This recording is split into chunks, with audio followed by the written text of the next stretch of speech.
Le journal, Mohamed Diarra. Le temps, 29 degrés. La température maximale attendue au cours de la journée sera de 39 degrés. Mesdames, Messieurs, bonjour. Voici les titres de votre journal. Inculquer les valeurs de citoyenneté et de patriotisme, c'est l'ambition du président de la transition à travers différentes initiatives, dont l'élaboration du programme national d'éducation aux valeurs. Les membres du PNEV ont présenté hier les symboles de l'État au secrétaire général de la présidence. L'hymne de l'AIS résonnera très bientôt sur la scène internationale.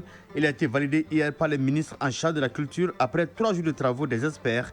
Il sera présenté dans les tout prochains jours au président de la transition, président de la Confédération, pour la validation avec ses pairs. À suivre l'actualité dans les autres pays de l'AIS, au Burkina Faso, la police a mis la main sur des centaines de conducteurs en infraction. Au Niger, on parlera de la visite de la délégation de l'autorité de régulation des communications électroniques et de la poste. L'actualité des sports sera développée par Famoudou Djourté au menu du basketball et du football avec la liste des équipes qualifiées pour les quarts de finale de la CAN des moins de 20 ans. Dans la page culture, nous allons découvrir quelques instruments mythiques de la région du Caille en voie de disparition avec Kanstou Kanouté. Voilà pour les titres, tout de suite les détails.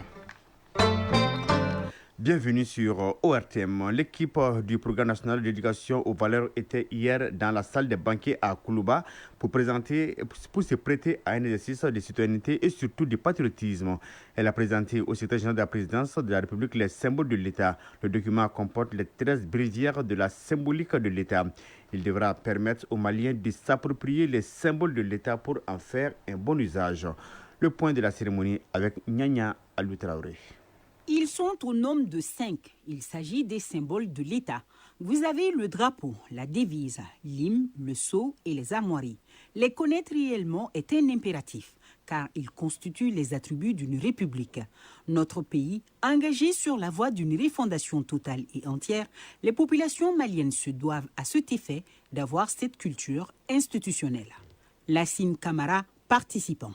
Bien sûr, surtout que maintenant la présidence qui a impulsé toute cette dynamique, nous sommes passés dans beaucoup d'autres ministères avant et c'est la toute dernière étape et on est sûr que des mesures vont suivre pour corriger tous ces manques de textes et l'inapplication de ces textes qui quelque part relèvent de la souveraineté et même de la sécurité. Cette session d'échange est la dernière d'une série commencée en février 2024 à la faveur de la Semaine nationale pour l'harmonisation et l'utilisation des symboles de l'État. L'étape de Koulouba, présidée par le ministre secrétaire général de la présidence, marque la fin de la campagne d'appropriation de ces symboles par le peuple malien. Mohamed Maouloud Nadjim, directeur national des affaires judiciaires et du Sceau.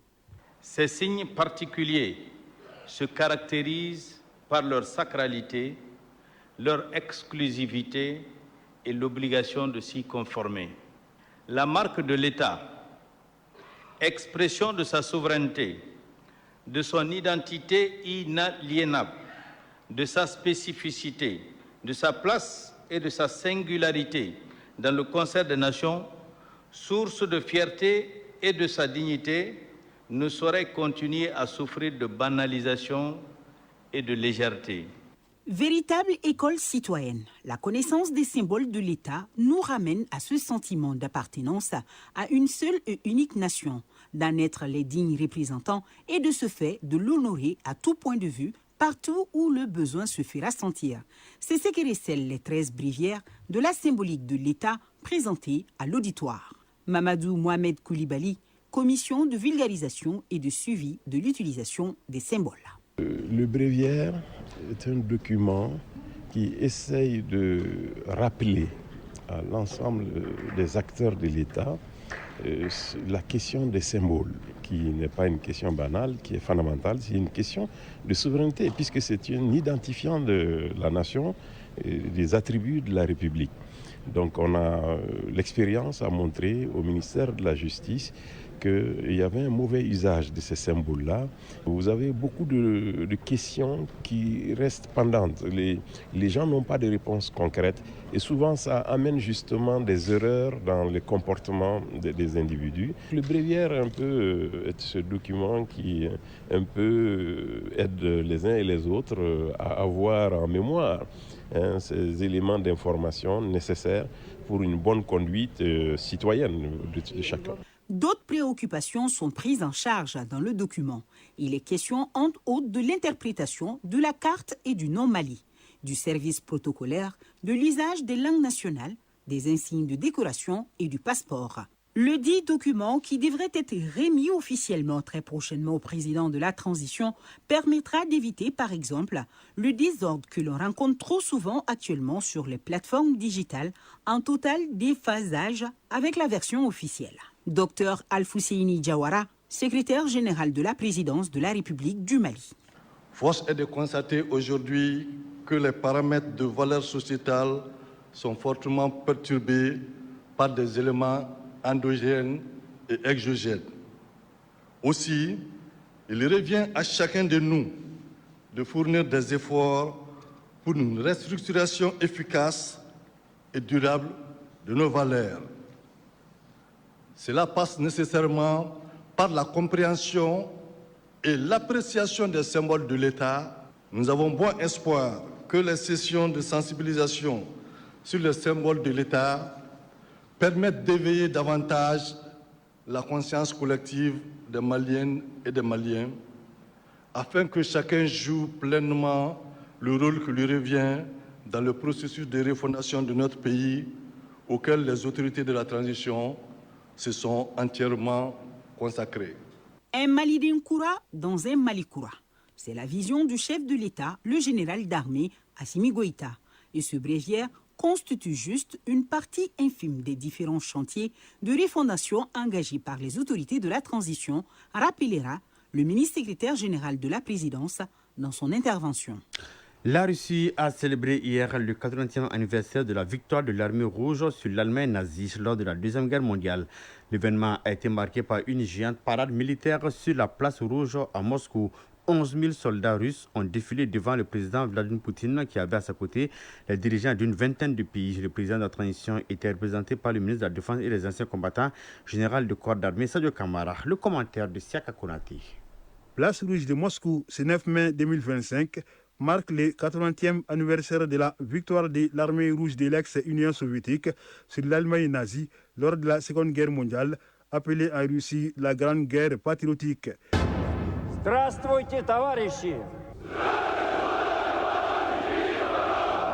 Поздравляю вас с 80-й годовщиной победы в Великой Отечественной войне. Après la revue des troupes, le ministre de la Défense de la Fédération de Russie, Andrei Belousov, souhaite joyeux anniversaire aux soldats avant de donner le coup d'envoi du défilé militaire. Une géante parade qui a vu défiler 11 000 soldats russes, dont 1 500 militaires ayant combattu en Ukraine dans le cadre de l'opération militaire spéciale déclenchée en février 2022. Ils ont défilé devant le président Vladimir Poutine, entourés des vétérans de la guerre et des dirigeants d'une vingtaine de pays, dont le président du Burkina Faso, le capitaine Ibrahima Traoré, ceux du Congo-Brazzaville, Denis Sassou Nguesso, de la Guinée-Bissau, Umaru Sissoko Embalo, de la Chine, Xi Jinping, la Chine, dont des soldats, tout comme ceux de 12 autres pays, ont défilé aux côtés de leurs homologues russes. Parmi les invités d'honneur, les ministres de la Défense et des anciens combattants, général de corps d'armée Sadio Kamara, qui représentait le président de la transition, général d'armée Assimi Goïta à cette cérémonie.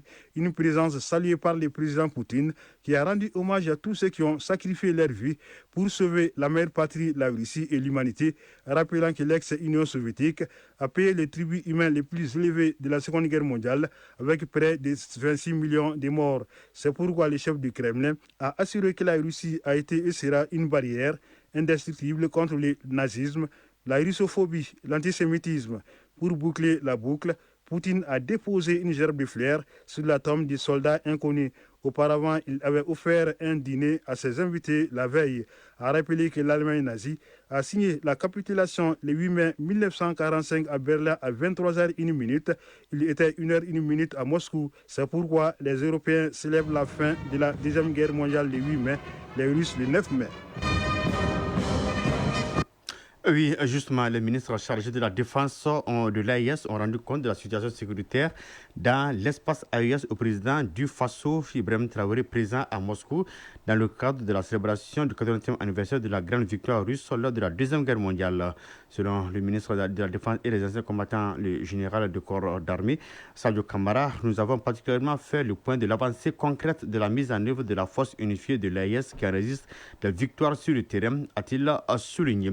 Le président égyptien Abdel Fattah al-Sisi, également à Moscou, a eu un tête-à-tête avec son homologue russe Vladimir Poutine. Au cœur des échanges, le renforcement de la coopération entre les deux pays dans les domaines économiques, énergétiques, agriculture, industrielle et infrastructure. En outre, les deux dirigeants ont réaffirmé leur coordination sur les questions géopolitiques, en particulier au Moyen-Orient. Cette rencontre entre les présidents Abdel Fattah al-Sisi et Vladimir Poutine s'inscrit dans le cadre de la célébration du 40e anniversaire de la victoire de la Russie sur l'Allemagne nazie. Au Sénégal, 5 anciens ministres du régime de Macky Sall sont désormais poursuivis devant la Haute Cour de justice en raison du détournement du fonds Covid.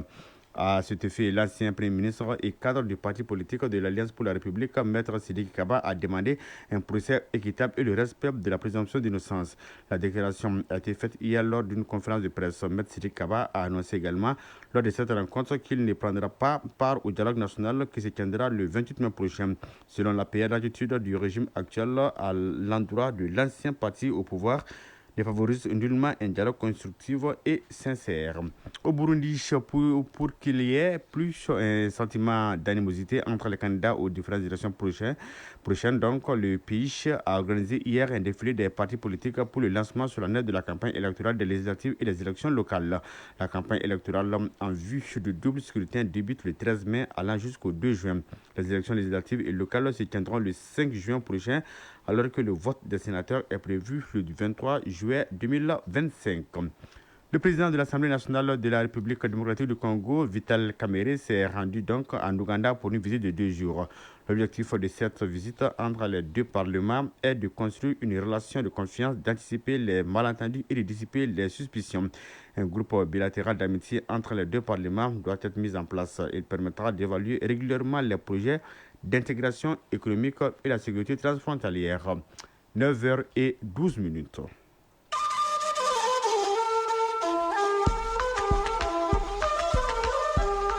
AES Actualité.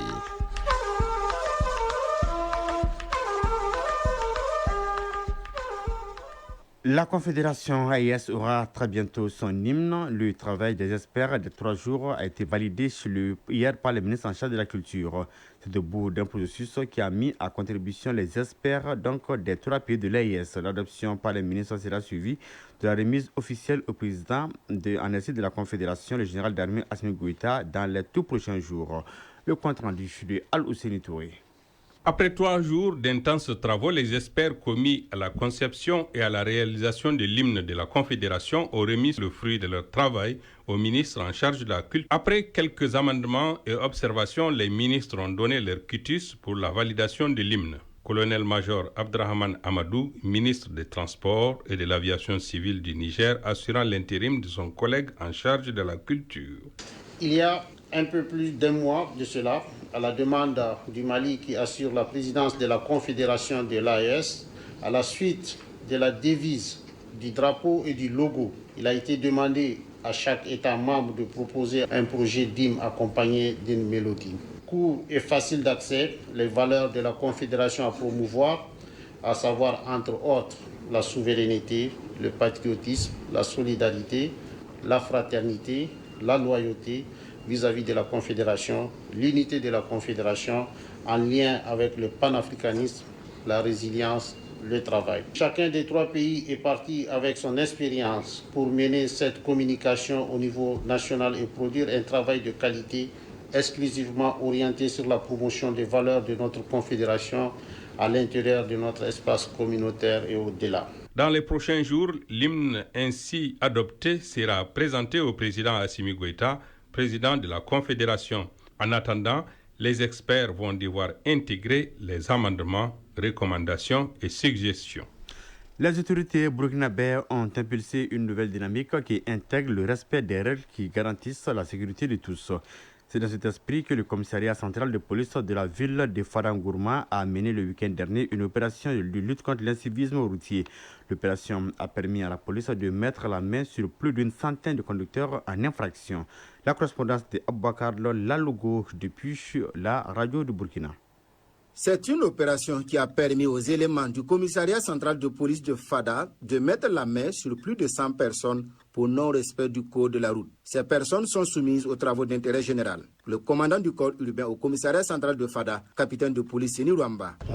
Nous avons interpellé 124 vélomoteurs et motocyclettes pour non-respect de feux tricolores, non-respect de panneaux stop. Et au niveau des engins à 3 roues, nous avons intercepté 3 tricycles. Concernant les bicyclettes, c'est 13 bicyclettes. Toutes ces personnes prises reconnaissent n'avoir pas respecté le code de la route. C'est à cause de feu rouge, ils nous ont fait donner l'appel parce que vous pouvez passer et puis aller faire un accident. C'est pour bien nous éduquer. C'est ce que j'ai à dire à tout le monde. Chacun n'a qu'à savoir qu'il y a feu rouge, il faut respecter la loi. Lompo Marceline, Marc, je partais à l'église, je suis arrivé au feu. Donc je devais faire un tournage. Bon, je n'ai pas respecté avant d'arriver. Je me suis tourné. Donc on m'a fait arrêter. Je pensais que c'était un contrôle. Que le fait de ne pas tourner là, que c'est à cause de ça. Moi j'ai vu qu'il avait raison. Parce qu'en faisant comme ça, je pouvais aller ramasser quelqu'un. Vraiment c'est une bonne punition. À en croire la police, les opérations vont se poursuivre. Capitaine de police Seni Rwamba. Donc on interpelle la population de Fada. On s'est dit qu'on ne peut pas avancer dans le désordre. C'est une première, mais ça va se multiplier pour que les gens puissent prendre le pas au niveau de Fada. Après les travaux d'intérêt général au centre médical urbain de Fada-Gourma, ces personnes promettent contribuer à la lutte contre l'incivisme routier à travers des séances de sensibilisation. Une délégation de l'autorité de régulation des communications électroniques et de la poste a effectué à Niamey une série de visites au niveau de plusieurs structures postales. La délégation s'est successivement rendue à la direction du Niger Poste ainsi qu'au niveau des agents DHL et FedEx Express. L'objectif de cette visite était d'échanger sur les conditions de travail des agents et prendre connaissance des difficultés rencontrées par ces derniers. Abdulkader Abdurrahman de la radio du Niger pour le compte rendu. Cette série de visites de la délégation de l'ARCEP, conduite par son directeur général, le colonel-major Cheibou Idrissa, a débuté par le siège de Niger Post, où les échanges ont porté sur la modernisation des services, les défis liés à la logistique interne, ainsi que les efforts engagés pour digitaliser les opérations. La délégation s'est ensuite rendue dans les locaux de DHL, une entreprise spécialisée dans l'envoi des colis et des documents à l'international. À ce niveau, les discussions ont notamment porté sur les défis liés au transport express, à la gestion des flux transfrontaliers et au retard causé par certaines procédures administratives. La délégation s'est enfin rendue dans les locaux de FedEx Express. Tout comme la première, FedEx Express est également spécialisée dans l'envoi à l'international des colis et des documents. Ici, les échanges ont porté sur la question de la sécurité des colis, la conformité réglementaire et les efforts entrepris pour respecter les délais de livraison. Notez enfin que cette démarche s'inscrit pleinement dans la vision des plus hautes autorités de notre pays qui place la modernisation du secteur postal et la promotion d'un service public de qualité au cœur des priorités nationales.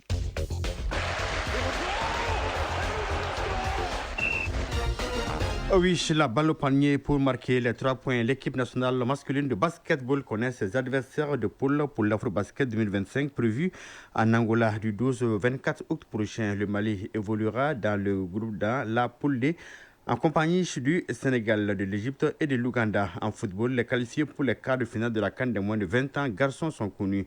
Et sur le plan national, la 21e journée de la Ligue 1 professionnelle de football se poursuit ce samedi avec 2 matchs. Le tableau avec Famou Djourti. Suite ce samedi 10 mai 2025 de la 21e journée de la Ligue 1 de football professionnel du Mali, le leader du classement, le Stade malien de Bamako, 46 points, reçoit à 17h l'US Boukouba, 26 points. Ensuite, le troisième l'USFAS, 36 points, accueille le premier non relégable, le FC Dira, 18 points. Ces deux rencontres se jouent au stade Mamadou Konaté. Demain dimanche, 11 mai 2025, le Djoluba AC, dauphin du Stade malien de Bamako avec 40 points, joue contre 11 créateurs, 5e avec 36 points. Le dernier match de la 21e journée met aux prises l'AS Police, 23 points et l'avant-dernier, Association sportive de Kouroufina, ASCO, 16 points. En ouverture ce vendredi, les Étoiles du Mandé se sont inclinées 2-0 devant l'US Bougoudi. L'AS Bakaridja a battu Afrique Football Elite AFE par le score de 2-1. L'AS Real de Bamako a été battu 2-1 par Binga FC. Les Rouges de Binga sont sur 3 victoires d'affilée. 19e journée 4-1 contre ASCO, 20e journée 2-1 contre l'AS Police et 21e journée 2-1 contre l'AS Real de Bamako. Toujours en football, le CAN des moins de 20 ans garçons Égypte 2025. La phase du groupe s'est achevée ce vendredi avec les 2 derniers matchs du groupe A. Cette phase a confirmé la bonne forme de certaines équipes qui restent en course. Pour d'autres comme la Tunisie, la Zambie ou encore la Tanzanie, il faut rentrer plus tôt que prévu. Dans un match tendu, l'Égypte a décroché sa place pour les quarts de finale grâce à une victoire 1-0 contre la Tanzanie. Ce succès, bien que poussif, permet à l'Égypte, hôte de la compétition, de rejoindre la Sierra Leone et l'Afrique du Sud parmi les qualifiés du groupe A. Avec cette victoire, les Égyptiens terminent 3e du groupe, mais ils sont conscients qu'il faudra hausser leur niveau pour viser le titre continental et une qualification pour la prochaine Coupe du Monde de la catégorie. Les quarts de finalistes de la CAN de moins de 20 ans garçons 2025 sont dans le groupe A, Afrique du Sud, Sierra Leone et l'Égypte. Dans le groupe B, le Maroc et le Nigeria. Dans le groupe C, le Ghana, le Sénégal et la République démocratique du Congo. Basketball pour terminer, le tirage au sort de l'Afro-Basket masculin 2025 a été effectué ce vendredi 9 mai. L'équipe nationale du Mali connaît les adversaires qu'elle va affronter lors de la phase du groupe A. Logés dans le groupe D, les aigles basketteurs du Mali héritent d'une poule assez équilibrée avec le Sénégal, l'Égypte et l'Ouganda. La phase finale de l'Afro-Basket masculin 2025 est prévue du 12 au 24 août prochain en Angola. Toujours balle au panier, championnat national de première division. Sur le tableau masculin, le Stade Malien de Bamako, l'AS Police, le centre de référence de basketball de Tombouctou, CRBT et l'USFAS sont les qualifiés pour le carré d'as. Atar Club de Kidal et Fasokonou sont relégués en division inférieure. Sur le tableau féminin, le Stade Malien de Bamako, le Djoloubassi, l'USFAS et l'AS Police sont les qualifiés pour le carré d'as. Le centre de référence de basketball de Tombouctou, CRBT et l'AS Commune 5 sont relégués en deuxième division. Page Mali Culture 2025. Oui, dans le dossier culture, je vous invite à la découverte des instruments traditionnels kassongué au nombre d'une trentaine. Et tenez-vous bien, chaque instrument joue un rôle important dans la société pendant les cérémonies d'intronisation, de mariage, circoncision et décès. Malheureusement, plusieurs parmi eux sont en voie de disparition ou ont disparu. Quelles sont les causes et quelles sont les pistes de solutions pour les conserver? La réponse dans ce dossier signé Kansoutou Kanouté. Au Kasso, les instruments de musique traditionnelle ont une place très importante dans les valeurs culturelles, employés dans 3 grandes circonstances, à savoir la naissance, le mariage et le décès.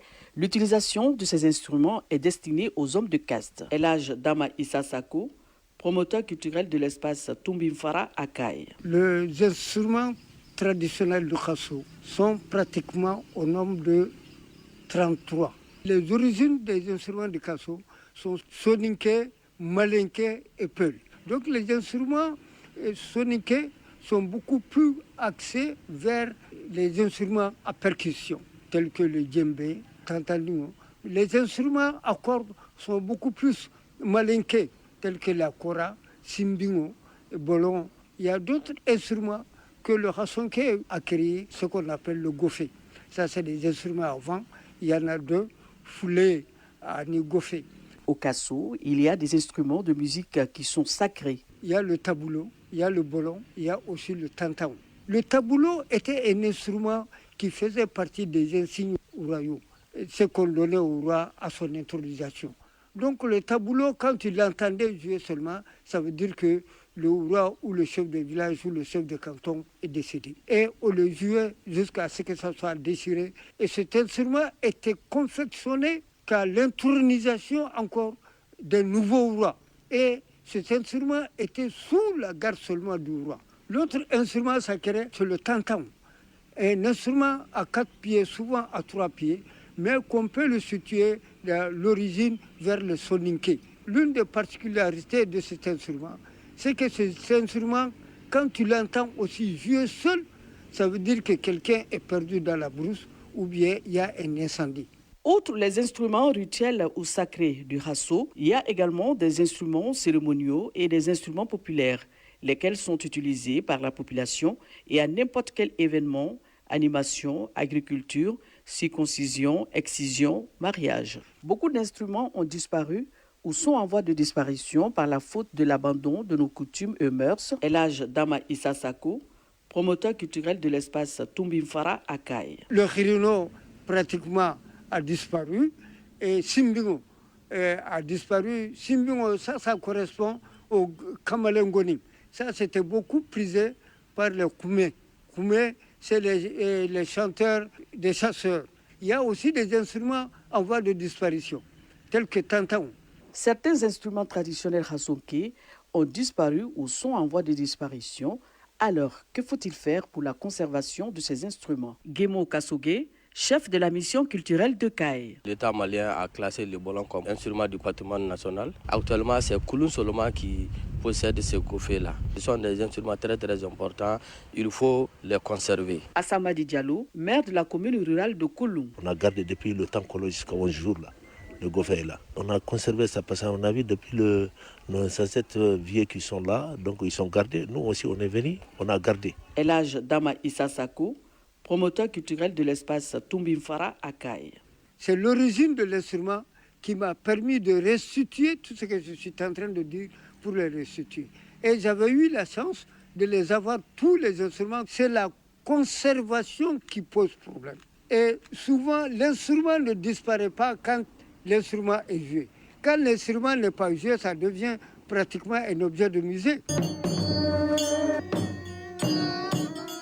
Oui, c'est sur donc, ce cri de cœur ce que se referme cette édition à 9h25. Une édition présentée par Mohamed Diarra avec le concours de Fousseni Sissoko, fera la mise en œuvre, coordination éditoriale, Ousmane Dao, réalisation Adam Maïga. La mise en ligne est assurée par Badji Touré.